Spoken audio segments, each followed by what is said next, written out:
but I'm also known as Tiny Girl Eats World over on Instagram, where you can find me sharing the best eats. I've traveled the globe to try different cuisines, from the hawker centers in Singapore to the local food that Samoan people eat. There is an amazing world of food out there, but in this series I'm bringing you the world in your kitchen.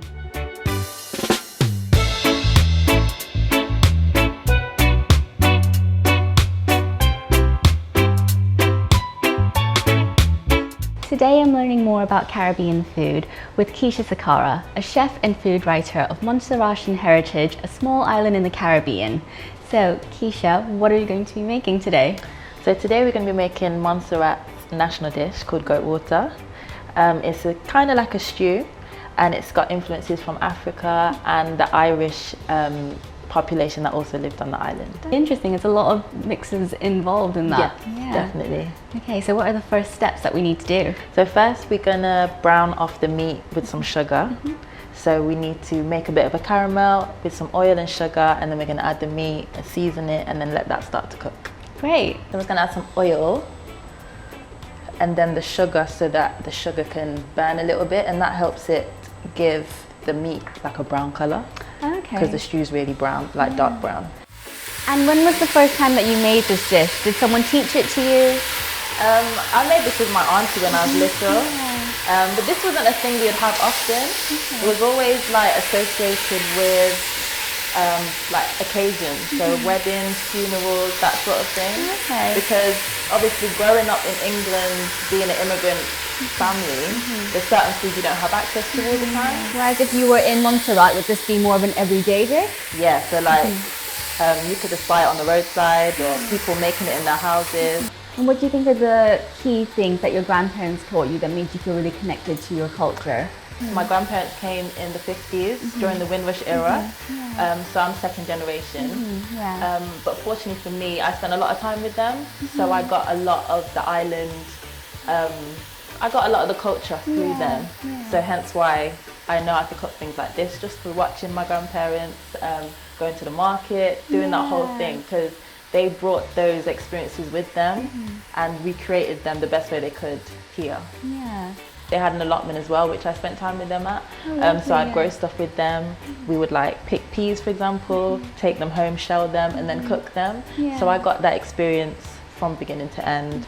So this is like nice and brown now. So we're gonna add some water. Great. So it's a good amount of water going in there. Loads of water. We might even add a bit more actually, because it's gonna take a good few hours to cook. So you really want it to stew down and get all the flavors. And you want it so it's like literally slipping off the bone. And have you been to Montserrat recently at all? So I've been once in my life so far. I do want to go again. My mum took me when I was 14. And that was like a real full circle moment. Growing up with my grandparents, them showing me so much of the culture, I then got to see it for real. And that was the first time I'd had this there, obviously.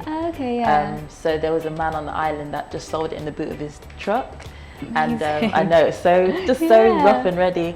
And we just waited for where he parks up, and we had it in a little polystyrene cup and a napkin, and that was that, with some bread. Just nice and simple. So simple. And where is Montserrat? So Montserrat is one of the small islands that arcs down from the bottom of mainland North America before you reach South America, and it's just off the coast of Antigua. So like I know my granddad, when he lived there, when he was like in his 20s, he used to travel back and forth between Montserrat and Antigua selling like fruit and vegetables and stuff. So that's very normal to get. If you can't get what you need on one island, you can go to the next one. Great, so that's cooking away. And what are the next steps for this dish? So we just skimmed off a bit of the stuff that bubbles off the meat, like the not nice things. Now we're gonna prepare all the green seasoning. So you can help me if you want. Oh, I'd love to, so we've got some sweet peppers and onion and garlic and whatnot. So all we need to do is just roughly chop them, and then we're gonna blend them and then add them to the pot. Okay. And as this is a typical Montserratian dish, would you find similar foods to this all around the Caribbean, or are there differences between the different islands in the Caribbean in terms of the food? Yeah, like it's funny because so many islands actually cook almost exactly the same things, but they just give them different names, and that's usually reflective of who colonized them, or what part of Africa what population from Africa inhabited them during like the 15th, 16th century. I haven't been lucky enough myself to visit any of the Caribbean, but Montserrat, what is it like there? What's life like? So Montserrat's a really small island near Antigua. Unfortunately, only a third of it's populated at the moment because in '98 they had a volcano. It was pretty inactive for a long time. Erupted and lava covered like 2/3 of the island. Oh, wow. So even where my grandparents grew up is no longer inhabitable now. And most people moved to the UK or to America.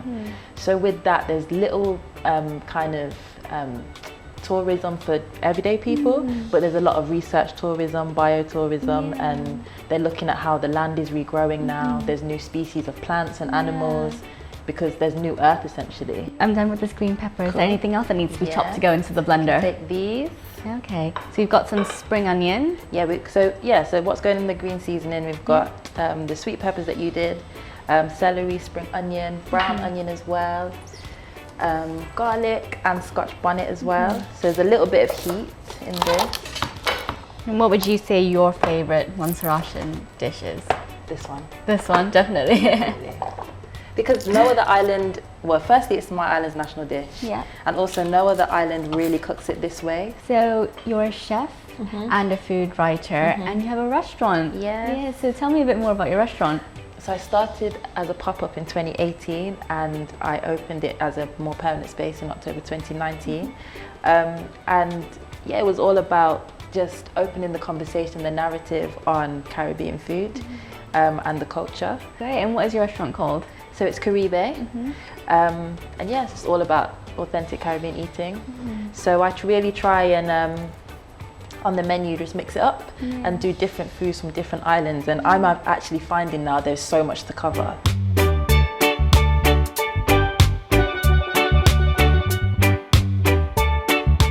So this is ready now. You can smell the pepper as well. So we're going to add the brown in now. Okay. Oh, what is that? It looks quite thick.